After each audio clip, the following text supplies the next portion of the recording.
Bruh, bruh, bruh. Well, hey there, everybody. So it's time to take a look at a game that has been on my hey, you've played games like this. Why don't you play this one list? You know how Steam recommends things to you? Yeah, well, this game, Satellite Rain, has been on that list ever since I got my account back from the Russians. Uh, and it was a gift from the Russians. And so I just figured it was about time to figure it out. Anyway, so this is Satellite Rain, released in 2015 from Five Live Studio. And yeah, it's just supposed to be an updated version of that cool cult classic DOS game Syndicate. For those of you who remember Syndicate from back in the day, and its sequel, the Mord Syndicate. No, there was like a Syndicate Wars. There are a few games in the series. I don't remember what they are all called. Syndicate was the first one, and they all have Syndicate in the title.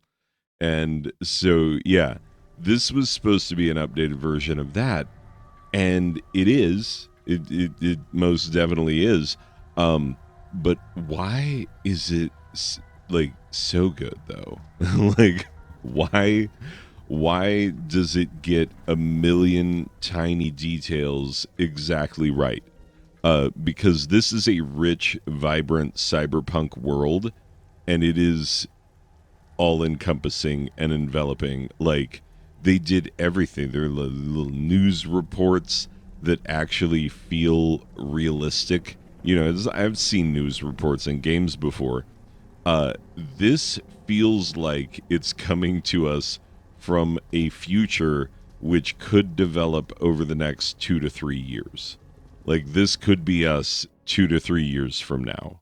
Like, that's what it feels like. And it's done so incredibly well. And also, like, one of the biggest appeals of this game, and one of the things that makes it so interesting, is the moral ambiguity. It's something that I highlighted in the thumbnail for this title. The moral ambiguity is heavy in this game. Um, I mean, you're going to be sitting there asking yourself, are we the baddies because we've got skulls on our caps? For those of you who get the reference. Anyway, yeah, no, it goes hard. So this is a very story-rich, I guess you would call it a like stealth-based RTS. Um, you know, XCOM comes to mind. You can't avoid that comparison, I guess. So I just laid that down. The other one that comes to mind for me is Company of Heroes. It's kind of like that, but cyberpunky. And the cyberpunk world is impeccable. It's exactly what it needs to be. It feels very realistic. Anyway, but the story of the game is rich and immersive. So basically, here's what it is. Uh, Cloning technology gets made. Well, the kind of cloning technology is called resurrection tech in the game. Uh, and what was the name of the company? It's like Draco Genetics or Draco Genesis.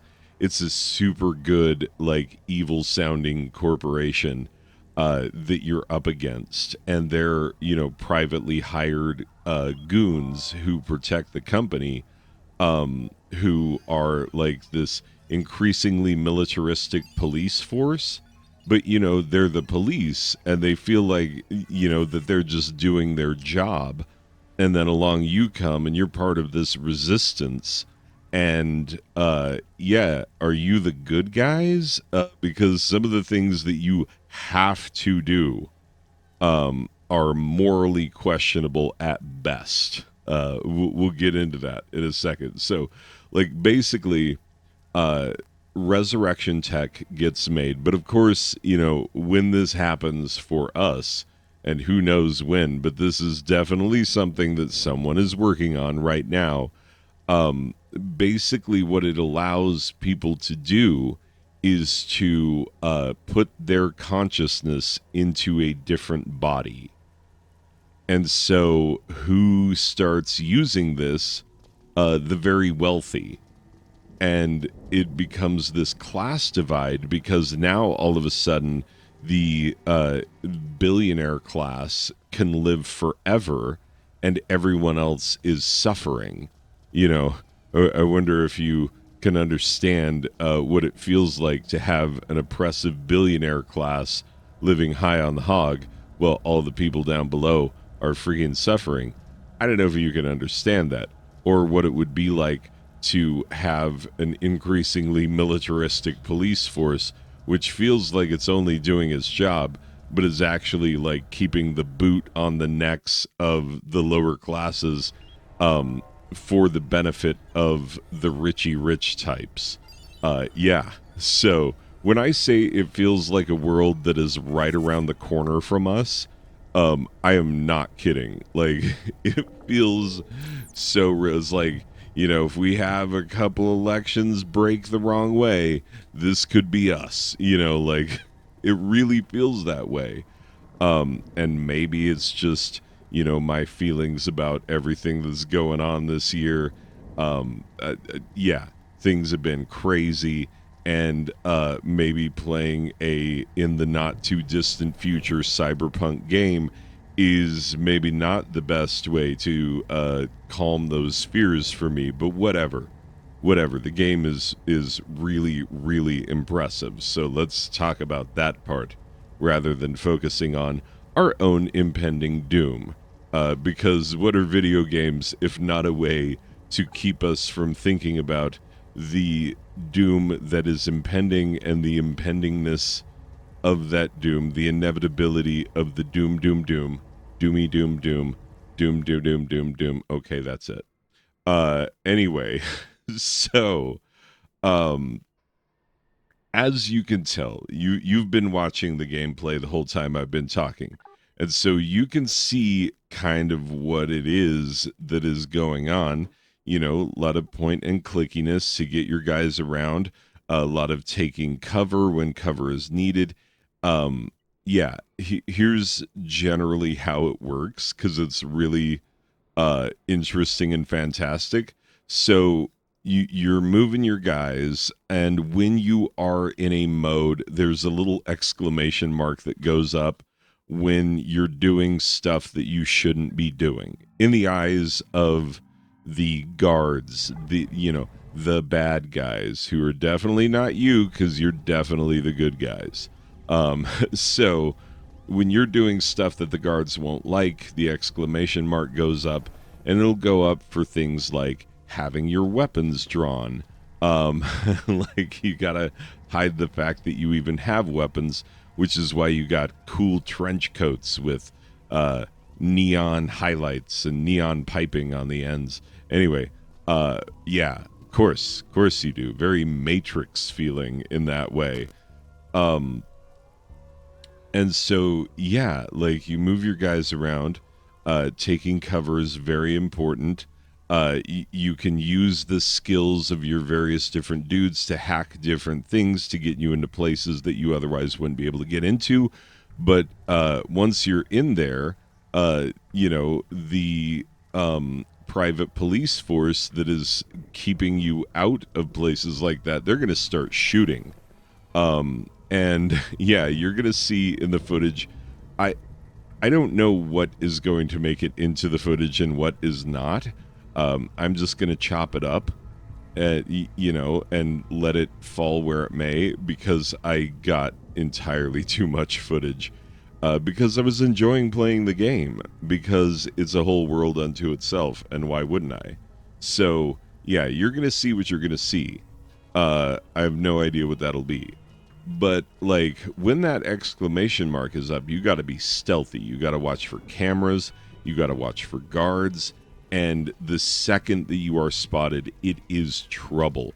The entire world could come crashing down on you, and you might survive it. And indeed, I did a couple of times. I mean, granted, The very beginning of the footage, if I remember correctly, is of me forgetting to put my guns away when I finished a mission and emerged out into the general public from a place where I shouldn't have been in the first place, but I got away with it. But then there were guards standing right outside, and I forgot to put my weapons away and immediately started getting shot at. So, and I was lucky to survive.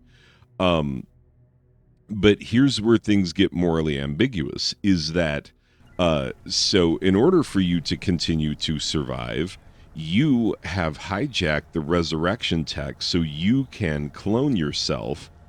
um Except for, in order to clone yourself, you know what you need to do in order to keep the resistance alive, the good guys against the bad guys.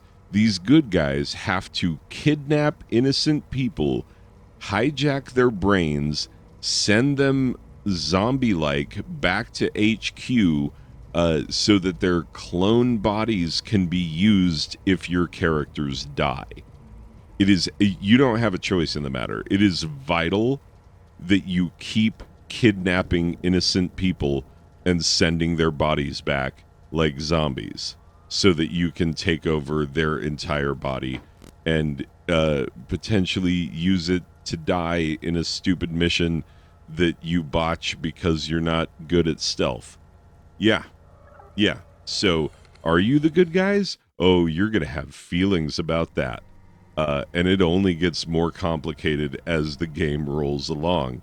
So, yeah, it's really crazy. Um anyway, so and here's the funny thing is that when you're walking through this futuristic city, you can go a lot of places that you're gonna end up going on missions.